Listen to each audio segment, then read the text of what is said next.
So we like to use our social media not just to talk about the business and our clients and what they can do, but also to share a little bit about ourselves. I've been collecting art for some time. Not all of it's super fancy or expensive or anything, but it's just things that I like and typically have a little bit of a story behind them. So I was traveling in Greece, where I was able to go one summer, and on my way home, I had to spend a night in Athens on my way back from the islands. And just sort of was kind of going around the city by myself, walking around. I found this great gallery. It's in a beautiful, beautiful old home.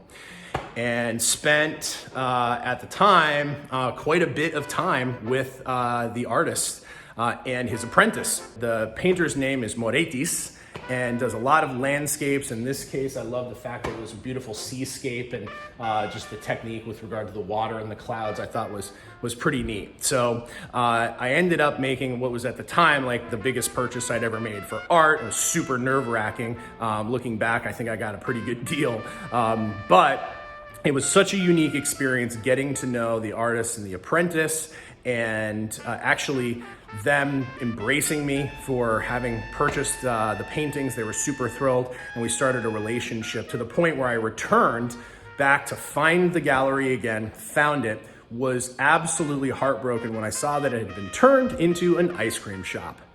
Luckily, the gentleman behind the counter of the ice cream shop had enough English that I asked about the art gallery, and he said, "Oh, it's still downstairs." So in this old home where they used to have a granary down in the basement is still the artist's studio.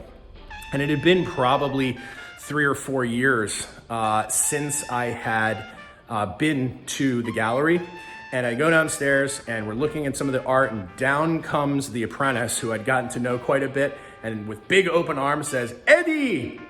And we embraced, and he's like, "Oh, I was thinking about you the other day. This is crazy." And so we actually got to reconnect. He showed me some of the new pieces that he was working on. And so it was a really pretty cool kind of special moment. And so having these two pieces behind me that are really, special to me and got me into sort of the collecting. And then on top of that, to be able to have the connection with somebody like that was really, really special.